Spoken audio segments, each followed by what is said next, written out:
Mind Garbage. My name is Eric Myers. If you didn't know, Mind Garbage is a show that airs every Monday at 9 o'clock, and I talk to you about whatever I want for roughly 10 minutes. Today, I wanted to talk about a game that came out way back in 2009 called Batman Arkham Asylum. I'm a huge Batman fan, and this game actually was the reason why I went out of my way and bought a Xbox 360 at the time, because I didn't have one for, I guess 4 years since it had launched. And I saw this game, and I really wanted to have it. And the broader conversation that I want to have with this game is pretty much why there has not been another superhero game that has been on this level. And I'm excluding Telltale. I know recently they did their Telltale Batman series, which I really enjoyed. Guardians came out last week, and I haven't touched it. I'm waiting for it to stack up, and I'm so far seeing that it's pretty good. But it amazes me that now there have been 4 Batman games, and none of any games that have come out past that are related to superheroes have been on remotely anywhere near its level. But I think there's a few reasons why. One of the biggest things that I think Arkham Asylum does so well above all else is that it's a great game. The exploration going around Arkham Asylum and the island and everything is really awesome. It's a 3D Metroidvania, which is a genre that I hadn't even really known that I liked at that time, because I didn't play a whole lot of 2D games growing up. Sorry, I just really didn't. And the thing about that is that Metroidvanias tend to be in a 2D playing field, or at least 2.5D. What was so cool about Arkham Asylum, at least, even unbeknownst to me at that time, was that you were building your character up, Batman, in a way that made sense.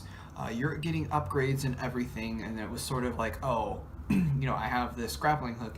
Now I need a 3-prong grappling hook to pull down walls from a distance. And that made sense in the story as to why he needed that, when he needed that. And that's really the beauty to me of that game, is that it did gameplay so well. You think about the combat, especially. The combat has barely been touched, really. I've been playing it again pretty recently, and just because I'm like, I'm going to pick up this collection that they had, and I really would like to go back to these games. I'm very nostalgic for it, which is crazy considering now it's like, 8 years ago? But here we are. But the thing that I love about that game, too, is the combat. Like, it felt really good. And games tried to mimic it. I think the one that came probably the closest, that was like, this feels like Arkham combat, would probably be Shadow of Mordor. And even then, that was just, it didn't feel, it was like, it's like Batman. But it's not like, this is the Batman style combat. The combat in those games are so, they're incredible. And I would argue that they got deeper as they went. And especially if you go from Arkham Asylum to Arkham Knight, the amount of variety that you can do, whether it be fear takedowns, instant takedowns, including your gadgets on these things, it got ridiculous. In the best way possible. And no other games have really mimicked that, or they've mimicked it, but they haven't nailed it, really. I think one of the examples I'm going to be using probably a lot for right now is the Amazing Spider-Man game that came out in 2012. Now, keep in mind, at this point, 2 Arkham games had already been out. We had Asylum and City. And there was a template to have been made between them, I think, which is, fairly obvious, where you have 2 games, and granted, development's a long thing or whatever. But they had a template of at least Arkham Asylum, and they definitely looked at it and thought, okay, we can do, the combo buttons, and then the, counter buttons or whatever. Attack and counter, rather. And the problem was that it always felt stiff. And that's what you found in games that tried to mimic Arkham's combat, whereas it's called, the free flow combat. It really felt like free flow, like you were moving freely from one target to the other, and it felt natural. And that's what made the combat good, whereas when you're playing Amazing Spider-Man, it felt really stiff, like you run and you jump, you hit someone, but then it's like, I'm jumping to this guy, and it felt like instead of Batman going and moving from one character there, it was like, I moved. And that doesn't resonate well with the gameplay and everything. Another reason that I think Arkham Asylum nailed the superhero game genre, is the fact that it used Easter eggs in an incredibly clever way. Arkham Asylum is the perfect place to where you can have a history of Batman's villains, especially because they tend to get thrown in there.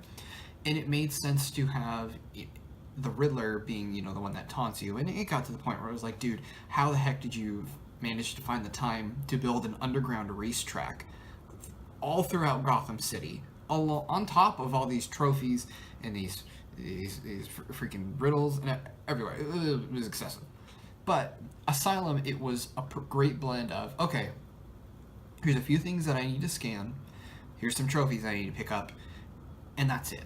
And then there were Easter eggs that were tied to the Riddler trophy. So you would see little things like a cell that it looked like it was torn out of, and that was to signify Killer Croc got out. And then you get a little bio of it.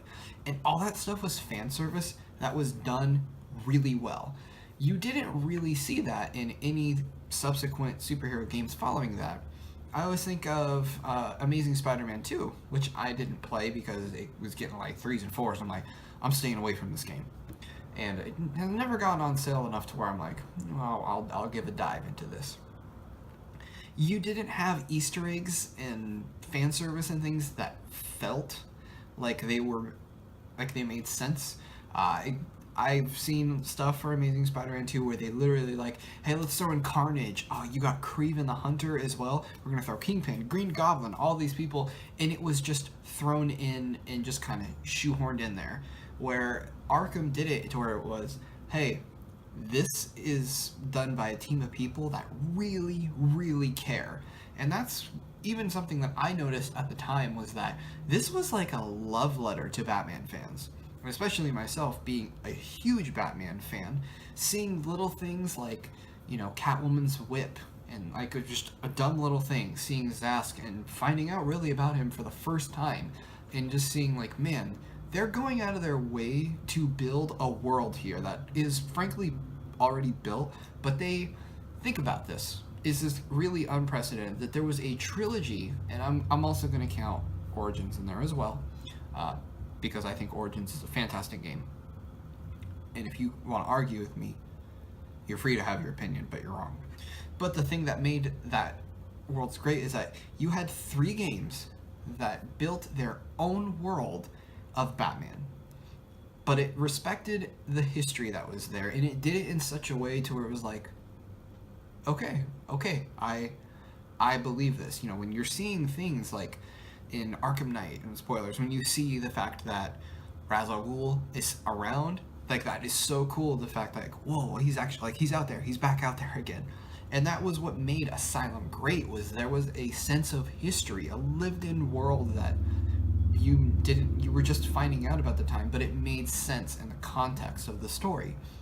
I think about also the moments in that game that really are, like, amazing. Notwithstanding the really bad Killer Croc sequence, which I still just hate. I'm dreading getting back to that. But just these little things of seeing, like, Mr. Freeze's chamber, which, for whatever reason, I loved that. I thought that was awesome. Going around, and when, you're inadvertently, you get subject to Scarecrow's fear toxin, and you're seeing that, and it's like fear manifests when all of a sudden you're a little Bruce Wayne. And that is really what made these games great, was that Rocksteady was not only given time, and arguably they had less time between Arkham Asylum and City, and they had a lot for Night, it seems. And I hold that that's kind of like the rises of that trilogy, like Dark Knight Rises. It's the weakest of the trilogy, but it has really great moments. It's just overshadowed by the fact that there was one thing that people really didn't like, which was the Bat Tank. But you had a game that was made by people that really cared, and instead of cashing in, and I don't blame Beanox for what happened with the Amazing Spider-Man and the fact that they did Shattered Dimensions. People were like, okay, good, we've got a good foundation here, and they're like, okay, do it again with Shattered Dimensions, or not Shattered Dimensions, Edge of Time. I think that's what it was called. Okay, do it again with Amazing Spider-Man. Okay, do it again with Amazing Spider-Man 2 years later. And it's like, it just got to the point where it's too much for them to deal with. Whereas Rocksteady was said, okay, here's Batman. Make Batman awesome. And I do genuinely believe that Rocksteady has set the tempo for what a great game can be. And Batman Arkham Asylum is a fantastic game. That game still holds up 8 years later. It still feels good. It still looks good, which is to me unprecedented. No games really from the 360 you can pop in and be like, man, that looks amazing. At least before 2010 or whatever. Whereas you look at that game, it still looks good because it has a distinct art style. It was made by a team that cared. They took into consideration like Easter eggs and fan service, but they built it into the narrative in a way that made sense. So really, in conclusion, I think that we're starting to see that now with Marvel being like, okay, we're gonna really do this. We're going to make great games, which I think you're gonna get with Insomniac Spider-Man. I think that's gonna be a fantastic game. I think you're gonna see that with the Avengers. I even think you're still gonna see that on DC side. I wouldn't doubt that we're going to get a Nightwing style game. There's rumors floating around about the Damian Wayne Batman game, which I hope is true because that totally sets up to where you can do like a Batman Beyond style story in that universe, which is awesome. So go and play Arkham Asylum. What a great freaking great game. Thank you very much for watching. If you'd like, you can follow me on Twitter at EricMyers93, link down below. You can like the video, share the video with your friends, subscribe, do all that fun stuff. Thank you very much for watching, and I'll see you next week. Bye.